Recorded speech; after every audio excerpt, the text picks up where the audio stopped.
The Pre-Raphaelite Brotherhood was a living, breathing contradiction. What started as a mission for realism in painting quickly and beautifully spiraled out of control into fantastic portraits of supernatural beauty, mythical narrative paintings, and heavenly odes to nature. Their paintings were vibrantly colored, but solemnly subdued. They were intensely detailed but foggy and mysterious. When they commented on modern life in the Victorian age, they didn't do it directly but through a veil of metaphor, costumed in medieval armor and adorned in kaleidoscopes of decorative detail. What started out as a secretive brotherhood expanded into a movement half led by women, whether models, muses, artists, or all of the above. In this video, we're going to see their obsessions, their affairs, their tragedies, but most importantly, their devotions, their passions, and their spirit for cooperation. We're going to try and make sense of a movement which at first doesn't seem to make any sense. So, who were the Pre-Raphaelites and what were they all about?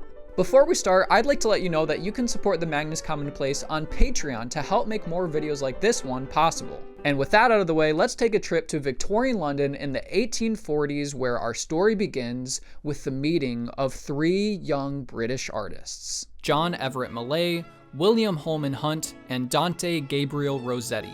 I know, three name names, but for now, all you need to know is that these three young British guys were studying art at the Royal Academy of Arts, a renowned institution.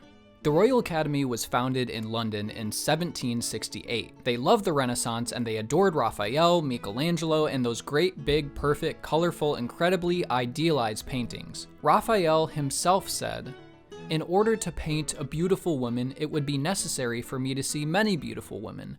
But since there is a scarcity of them, I make use of a certain idea which comes to my mind."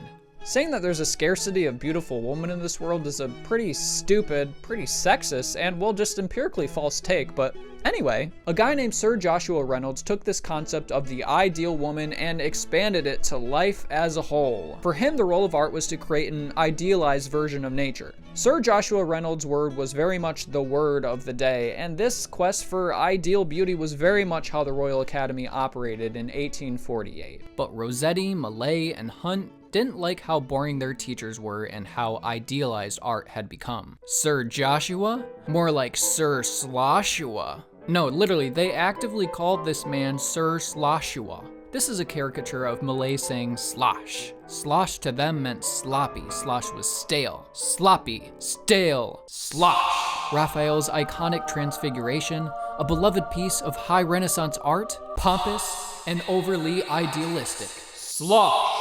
Okay, we get it. So the Pre-Raphaelites did not like Raphael. Except they did?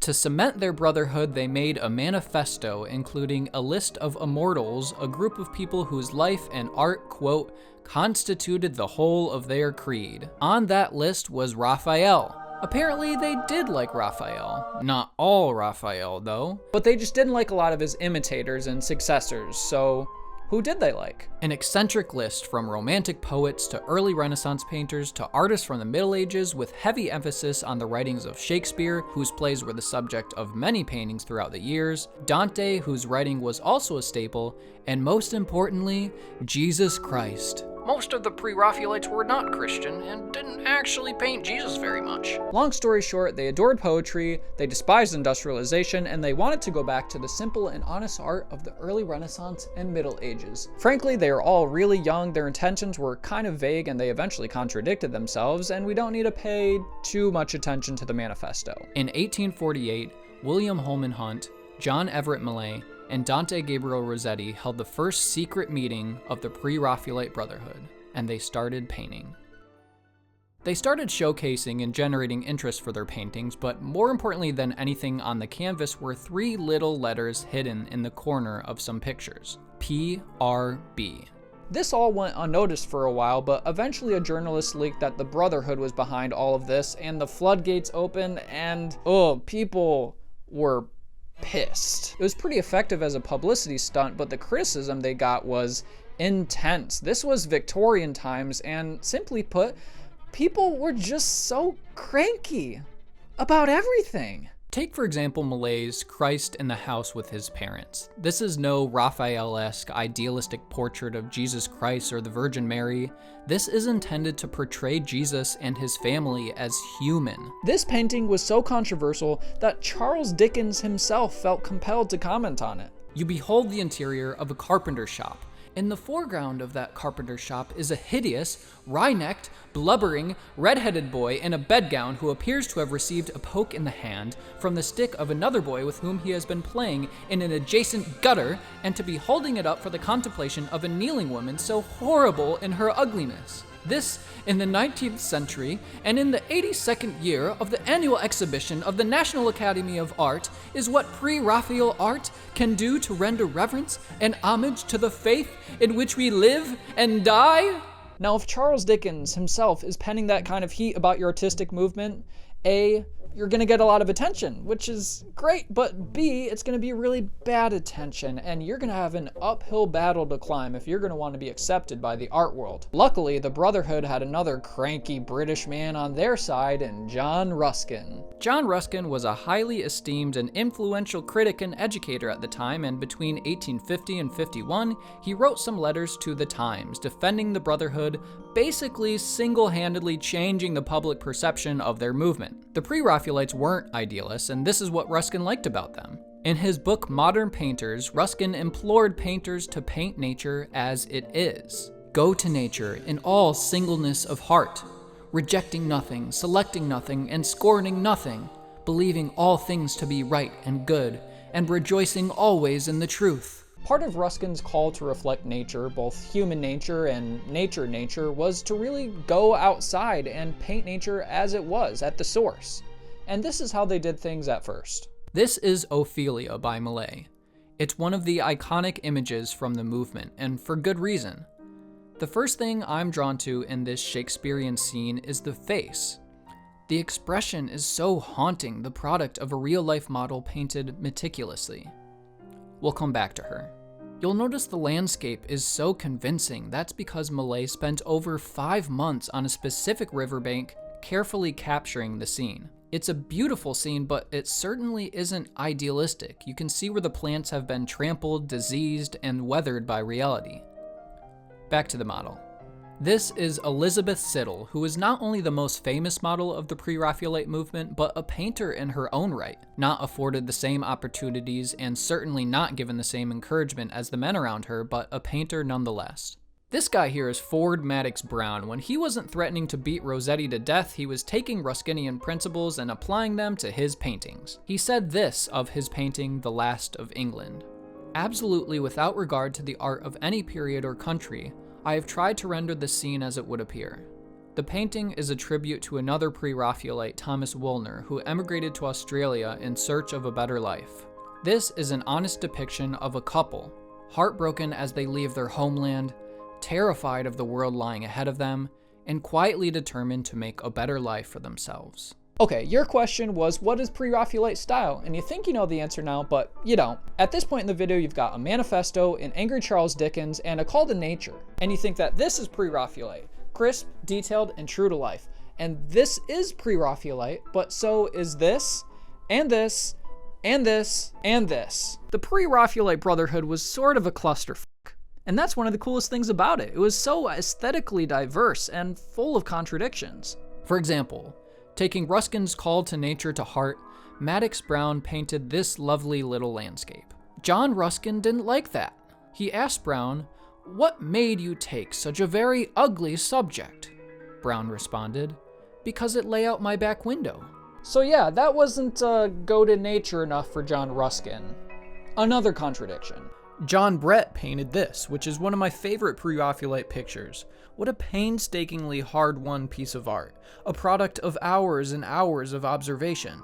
It was so true to nature. But John Ruskin didn't like that. He said it was too accurate and had no heart and no imagination. I like this painting. John Ruskin, if you don't think this painting has heart, explain this goat. That's what I thought. Pretty much right at the beginning, you can see this obsession with realism just melting away.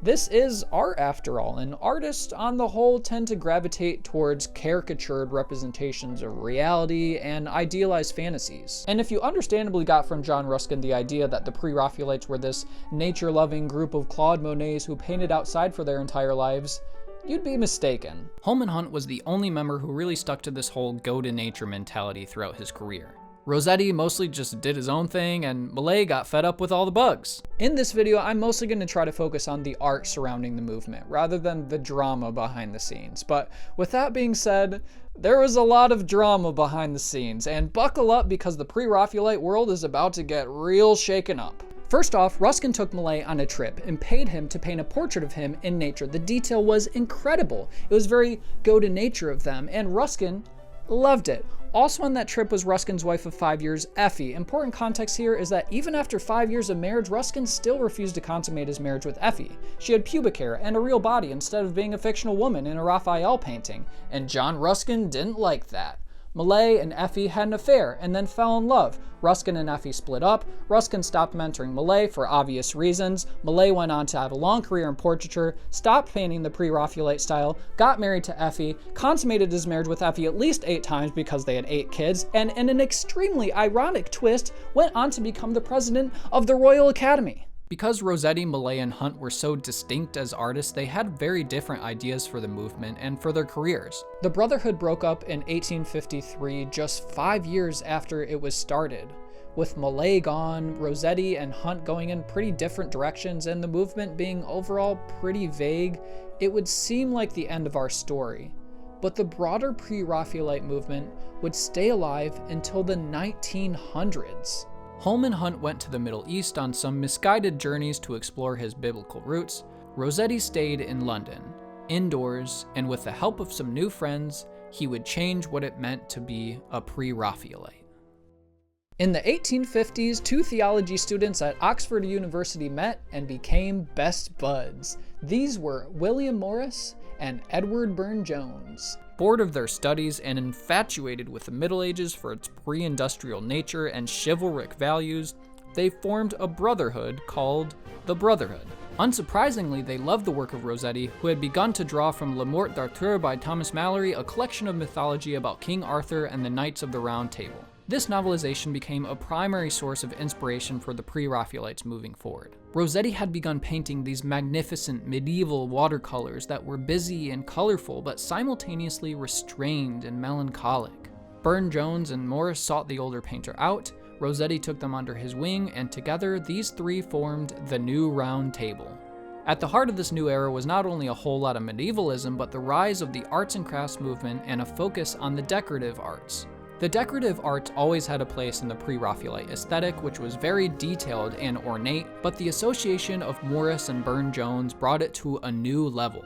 You've got stained glass windows and paintings, emphasis on individualistic artisanal objects and accessories, and you get lots of these images with a colorful hodgepodge of patterned textiles. This was a response to the industrialization of the age. Morris felt that everyday objects were becoming cheap and tacky and sloshy, etc., so with his company he decided to create wallpapers and embroidery and jewelry and a whole lot more. These pattern backgrounds that you've seen throughout the video are actually designed by William Morris and some by his daughter May Morris. But anyway, that's just a cool little factoid I thought I'd share with you. The real staple for Morris's company was stained glass windows for churches. Stained glass is a perfect medium for the Pre-Raphaelites. These impossibly bright colors are a real main character. Their characters' gestures are simple and far from pompous, just like the early Renaissance and Middle Age art they so adored.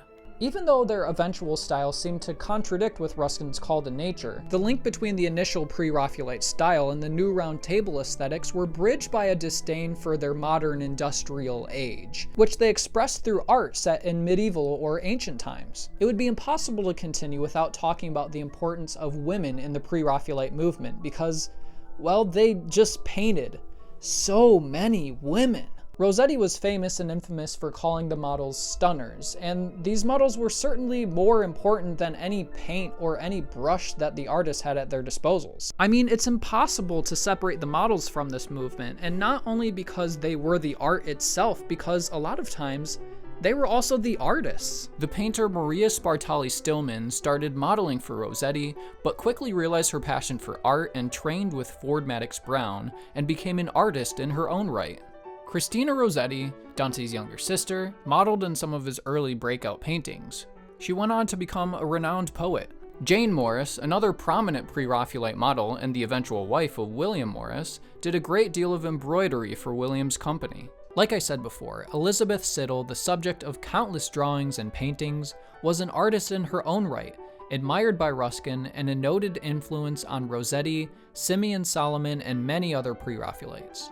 The problem, of course, is that this is Victorian age England we're talking about, and there were strict social codes governing the place of men and women in society. Men went off to work, and women stayed in their domestic spaces. This was how things were supposed to be. Art schools like the Royal Academy were for men only, and even in more liberal education institutions, women were prohibited from life drawing classes in the case that they would get to see men naked. And you can imagine that as an artist, this might make learning anatomy a little bit difficult. Even art created by men was encouraged to limit women to a passive role. This painting by Burne-Jones was intensely ridiculed for representing, or not even really representing, but suggesting a woman making a sexual advance. Now, it should be pretty obvious by now that the models weren't just the models. Jane Morris was married to William Morris, Burne-Jones was in love with the model Maria Zambacco, and quite significantly, Elizabeth Siddal and Rossetti fell in love. Their relationship was artistically fruitful, but not the happiest. Rossetti had affairs with many of his other models. Siddal, talented as she was deeply depressed in their relationship. Rossetti finally married her a decade after they first met. Of course, the affairs didn't stop, and she sank deeper into a depression, both from Rossetti's philandering and from her being a very inspired but unrealized talent. This, compounded with a miscarriage and an opium addiction, led to her death due to an overdose. Rossetti was destroyed. He loved Siddal more than anything. Throughout his life, he had drawn hundreds upon hundreds of drawings of her, featured her in paintings, and watched her paint. In his grief, he began to turn inward. This is Beata Beatrix, one of the most heartbreaking and moving images from the Brotherhood.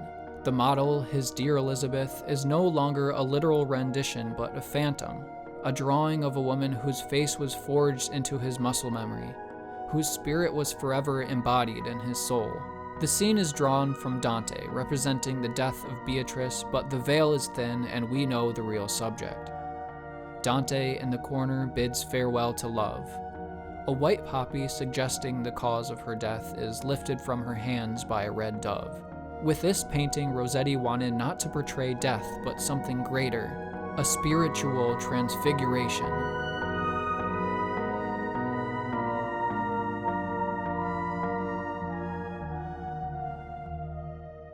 After Siddal's death, Rossetti's medieval assemblages became more idealistic and singular. His greatest influence from now on was not Shakespeare or Tennyson or Dante, but women. For the rest of his life, he painted rich, obsessive pictures of idealistic women. His primary model was Jane Morris, William Morris's wife. In Astarte Syriaca, he renders the goddess Venus, modeled by Jane, in an intense devotional light. This, like his other paintings, is no straightforward expression of love, but a melancholy, dark, and somewhat haunting image. But even though Rossetti turned inward, the Pre-Raphaelite movement was expanding and was adopted by a new generation of painters. You have an idea of the history of the movement now, meaning the formal brotherhood and the Ruskin stuff and the artists and the models and the affairs and the etc., but let's really roll up our sleeves. Not literally, I don't feel like rolling up my sleeves, and dig into the art itself. So let's try this again. What is the Pre-Raphaelite movement? This, and this, and this, and this, and this. But let's start with these hyper-realistically surreal renditions of nature. The Hireling Shepherd by Holman Hunt. Look at that sheep! Look at the colors on that sheep! Wow, at first it seems like a simple image of, well, a sheep and a pair of lovers. Nope, moral fable. A shepherd, so set on pursuing this girl who clearly isn't into him, is neglecting his herd. A delightful morality tale. One of Hunt's patrons liked it so much that he commissioned a similar painting but without any people. Boom, our English coast. A delightful image of some sheep. Look at those sheep. Look at those sheep. Look at how real and expressing and convincing those sheep are. Look at the sunset's reflections on their wool. Very impressive. But Hunt didn't just paint sheep.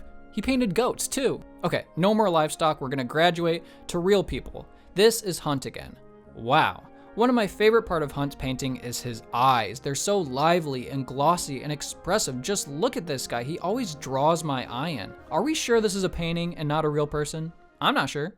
Pre-Raphaelite style is also Arthur Hughes with his tender paintings, never pompous and very sensitive to his subjects who are everyday people or simple heroines. Simple and delightful, and in the case of April Love, quiet and emotionally effective. Look at the leaves. Didn't see this guy at first, did ya? In true Pre-Raphaelite style, this is a very narrative painting, but it doesn't scream at you with its story. Don't you love Arthur Hughes? Gee, if only he had an extremely talented nephew who is also a part of them. Edward Robert Hughes was the king of blues. His mythic renditions of Valkyries and personifications of nature are astonishing in their use of blues, green blues, purple blues, blue blues, and deep blues, and in these smoky, misty atmospheres, his moonlight shines so vividly. His personification of nature in the form of the sun and the moon is part of a sub-thread of Pre-Raphaelite art. But Evelyn de Morgan was the queen of it. Leaves falling from the trees, mist, an evening star, moonbeams dipping into the sea. In the 1870s, the Pre-Raphaelites were extremely influenced by Botticelli. You'll notice Rossetti directly quoting the birth of Venus in Astarte Syriaca, and you'll notice Botticelli quotes extensively throughout de Morgan's work. This is one of her many masterpieces titled Flora. Think of it as a remix of Botticelli through a Pre-Raphaelite hyper-detailed lens, but without the obsessiveness and the yearning the male painters had for their subjects. A woman at one with nature.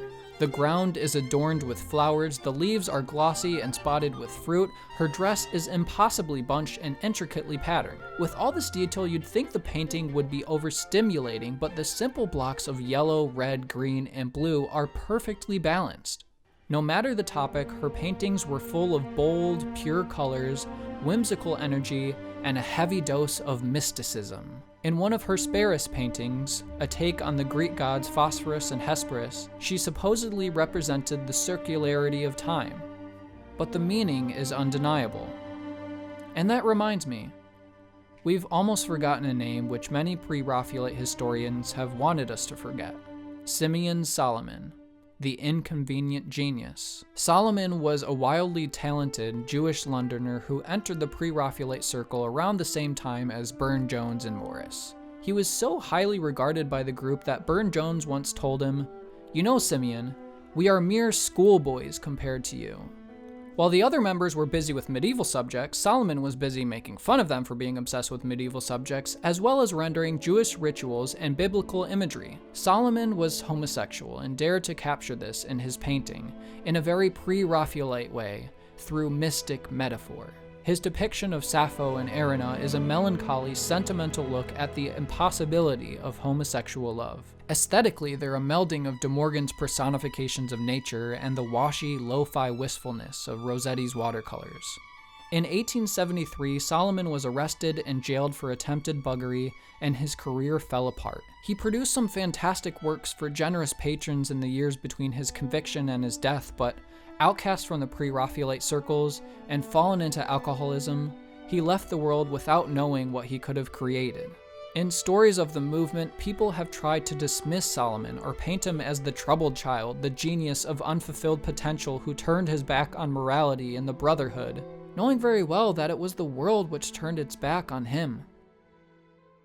I think we skimmed over Edward Burne-Jones a little too fast, and it's important to give him his due because he's the first truly internationally recognized figure of the movement, and his name is often the one most associated with the movement, but his style is so different than what the initial Pre-Raphaelites set out to do, and that's not a bad thing. While Hunt was so vividly colorful and hyper-detailed and his characters were wide-eyed and lifelike, Burne-Jones' characters had this spacey melancholy about them. They almost seemed to be focused on something beyond their surroundings, some distant, imaginative realm. He was colorful for sure, but while the other Pre-Raphaelites dealt with vivid greens and aquamarines, Burne-Jones loved deep blue grays, desaturated maroons, and used an overall subdued and somber color palette. He was hyper-detailed, but not in the same way as Holman Hunt. His images were decorative, but not uncanny in their detail. He used models, but his paintings were never one-to-one renderings of his models. They often looked very uniform. In his fantastic series of paintings on the myth of Perseus, he opted not for pure Greek dress, but for something also infused with medieval aesthetics, unconcerned for authenticity. This is the baleful head, where Perseus uses a reflection to show Andromeda the head of Medusa. It's typical Burne-Jones. You certainly wouldn't say it's devoid of color, but the purples, the blues, the reds, and greens, they're all quite subdued and dark. The characters' gestures and their body language is very pronounced and evocative, but their facial expressions, in contrast, are subdued, strained. The grass, the trees, and the marble fountain, they're detailed while also being foggy in a rather mystical way. Suffice to say, Burne-Jones was not interested in realistic renditions. In fact, his philosophy of art was the opposite. I mean by a picture a beautiful romantic dream of something that never was, never will be, in light better than any light that has ever shone, in a land no one can define or remember, only desire.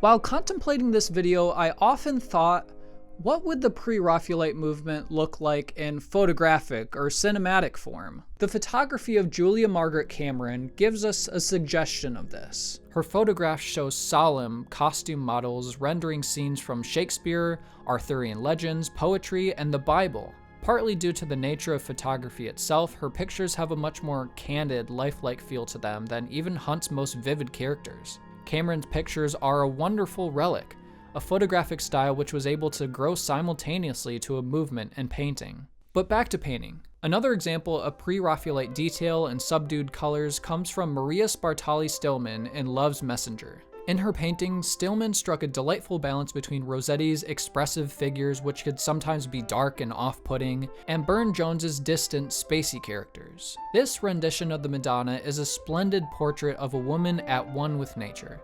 The expression is incredible, soft and contemplative without being melancholy. Her features are pointed and lifelike without being uncanny.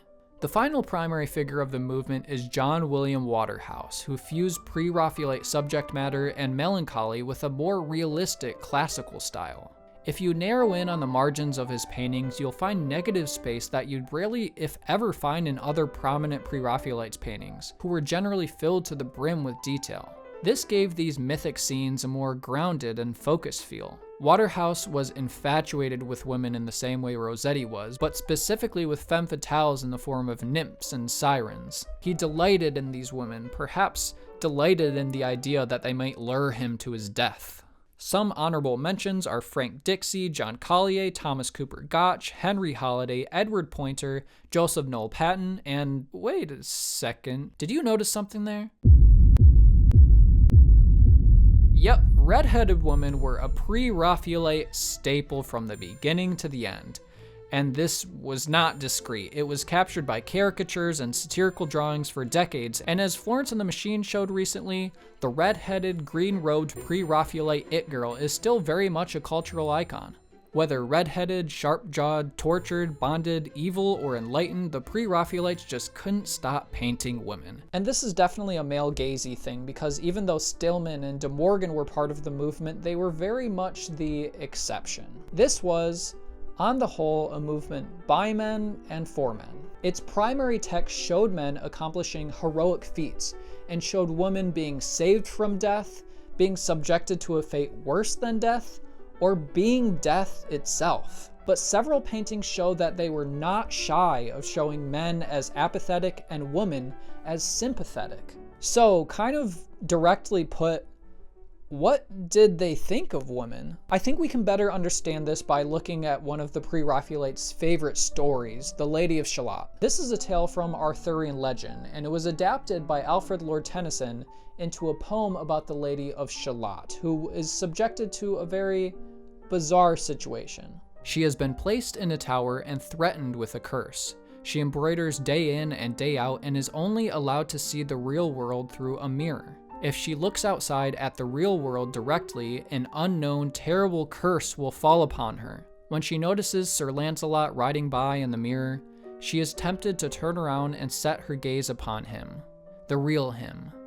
She is then afflicted by the curse and sets out to Camelot to meet Lancelot, but the curse overtakes her and she arrives in the boat dead.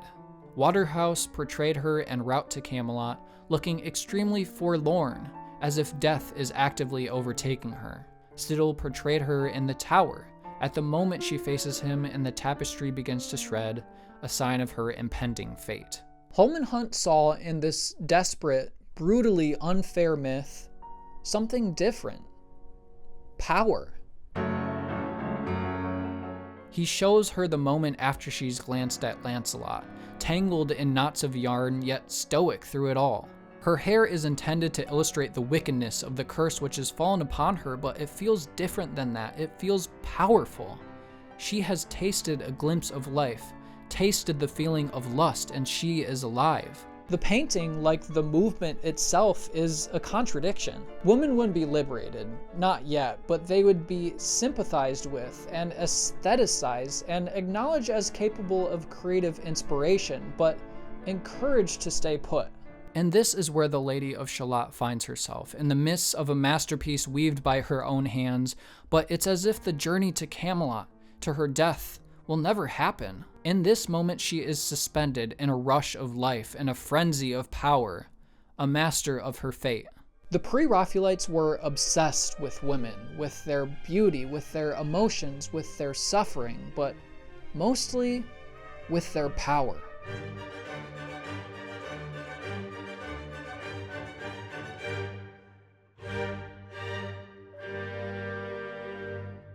Thank you so much for watching my first video essay. If you want to see more videos like this, please support me on Patreon at the Magnus Commonplace. You'll get early access to videos, early access to films that I make with my production company, River Magnus, access to weekly blogs, previews of a magazine I'm working on, and of course, your name in the credits right here at the end of these videos. Don't forget to like and subscribe, and once again, thanks for watching this video!